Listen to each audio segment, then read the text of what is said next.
السلام علیکم، کیسے ہیں آپ سب لوگ؟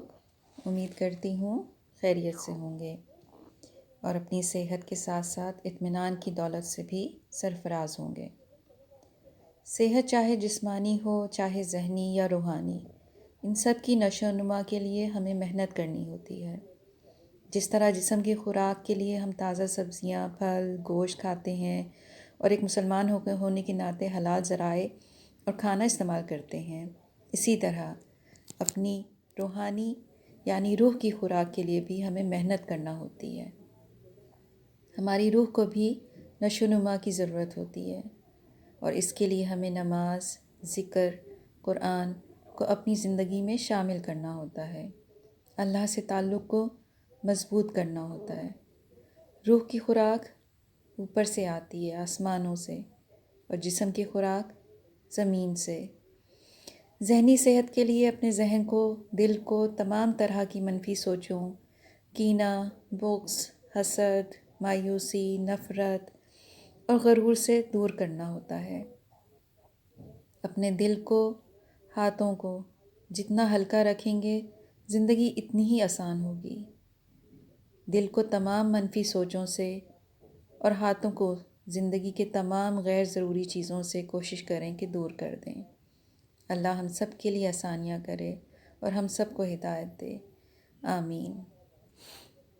یہ تو ایک بات تھی جو میں نے کہا میں آپ لوگوں کے ساتھ شیئر کروں۔ آگے جو کہانی میں آپ کو سنانے جا رہی ہوں اس کا نام ہے حسد کے کرشمے۔ کہتے ہیں آدمی کی خوبیاں ہی اکثر اوقات اس کی دشمن بن جاتی ہیں۔ ایاز کی ذہانت و فطانت، دیانت و امانت اور اپنے آقا کے ساتھ اس کی کامل فرما برداری ایسی خصائص تھے جنہوں نے تمام ارکان دولت کو اس کا دشمن بنا دیا تھا۔ ایاز کے خلاف ان کے دلوں میں کدورت، بغض اور حسد کا مادہ روز بروز بڑھتا ہی جاتا تھا۔ ادھر سلطان کا لطف و کرم اور جود و سخا ایاز کے حق میں روز افزوں تھا۔ ایک دن موقع پا کر ان حاسد اور بد باطن امراء میں سے ایک نے جرأت کر کے سلطان محمود سے کہا، جہاں پناہ، آپ نے ایک معمولی غلام کو 30 امیروں کے برابر اعزاز و مراتب عطا فرمائے ہیں۔ ہم غلاموں کی ناقص عقل میں یہ بات نہیں آتی کہ اکیلے ایاز میں 30 آدمیوں کی عقل و بصیرت کیسے آ گئی؟ سلطان نے اس وقت اس گلے کا کوئی جواب نہ دیا اور خاموش رہا۔ چند روز کے بعد دربار کے 30 امیروں کو ہمراہ لے کر شکار کے ارادے سے جنگلوں اور پہاڑوں کی طرف نکلا۔ ایک پہاڑی کی چوٹی سے دیکھا کہ کوسوں میل دور ایک قافلہ پڑاؤ ڈالے ہوئے ہے۔ کچھ دیر بعد سلطان نے ایک امیر کو حکم دیا کہ گھوڑے پر تیزی سے جاؤ اور قافلے والوں سے پوچھو کہ کہاں سے آ رہے ہیں۔ وہ امیر حکم کی تعمیل میں گیا اور کچھ دیر بعد واپس آ کر ان کو بتایا کہ قافلہ شہر رے سے آ رہا ہے۔ سلطان نے پوچھا، قافلے والوں کی منزل مقصود کیا ہے؟ اس کا جواب امیر نہ دے سکا کیونکہ یہ بات اس نے قافلے والوں سے پوچھی ہی نہ تھی۔ سلطان نے دوسرے امیر سے کہا، اب تم جاؤ اور پوچھو کہ کارواں کدھر جائے گا۔ دوسرا امیر جواب لایا کہ ان کا ارادہ یمن جانے کا ہے۔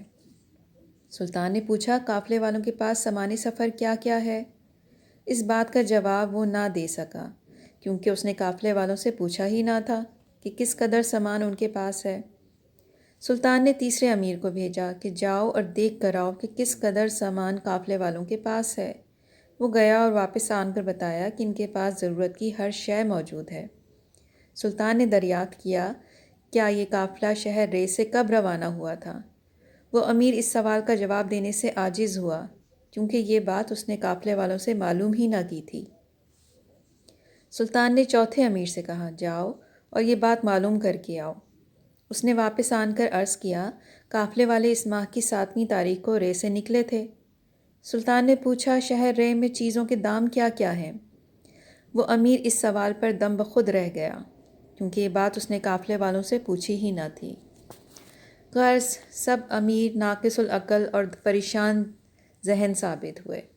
ہر شخص ایک ہی سوال کا جواب لے کر آیا اور قافلے والوں کا پورا حال کسی نے جاننے کی زحمت گوارا نہ کی۔ اس مشاہدے کے بعد سلطان نے ان 30 امیروں سے کہا، تم لوگ ایاز پر اعتراض کرتے ہو کہ اسے تم سب کے برابر اعزاز اور مرتبہ کیوں عطا کیا گیا ہے؟ اس کا جواب میں نے اس وقت نہ دیا تھا، اب سن لو۔ ان قافلے والوں کے سفر کی تحقیق کے لیے میں نے سب سے پہلے تم لوگوں کی لا علمی میں ایاز کو روانہ کیا تھا۔ جتنے سوالوں کے جواب تم 30 مرتبہ لے کر آئے، ایاز ان تمام سوالوں کے جواب ایک ہی دفعہ لے کر آیا تھا۔ اب تمہیں پتہ چل گیا کہ میں اس کی اتنی قدر و منزلت کیوں کرتا ہوں؟ یہ سن کر سب امیروں کے چہرے شرم سے پانی پانی ہو گئے اور انہوں نے اپنی گستاخی کی معافی چاہتے ہوئے کہا، بے شک ایاز کی برابری ہم نہیں کر سکتے۔ اس کی ذہانت اور قابلیت خدا داد ہے۔ یہ صفات وہبی ہوں، کسبی نہیں۔ اللہ نے چاند کو حسین و جمیل چہرہ عطا کیا ہے اور مٹی کو سوندھی سوندھی خوشبو بخشی ہے۔ کیسی لگی آپ کو آج کی حکایت؟ مجھے ضرور بتائیے گا اور دعاؤں میں یاد رکھیے گا۔ جاتے جاتے ایک نظم جس کا عنوان ہے آئینہ۔ آئینہ تو اجلا ہے، ہم تو کل بھی کہتے تھے، اپنے عکس کی کالک دھل سکے تو دھو ڈالو۔ عکس کی جسامت کو برس چاٹ لیتا ہے، ہم تو کل بھی کہتے تھے، اپنی ٹیڑھی آنکھوں کے ترچھے زاویے بدلو۔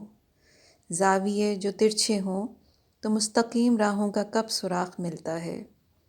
آئینے کی عظمت سے اب حقارتیں کیسی، عکس سے گریزاں ہے اب بصارتیں کیسی۔ اپنے آپ سے کب تک یوں نظر چراؤ گے، آئینہ جو توڑو گے تو خود بھی ٹوٹ جاؤ گے۔ کیسی لگی یہ نظم؟ دوبارہ سنیے گا اور اس کے معنی پہ غور کیجیے گا۔ اللہ آپ لوگوں کو بہت آسانیاں دے اور آسانیاں بانٹنے والا بنائے۔ ویکینڈ ہے، خوب انجوائے کیجیے گا اپنے فیملی کے ساتھ، دعاؤں میں یاد رکھیے گا۔ اللہ حافظ۔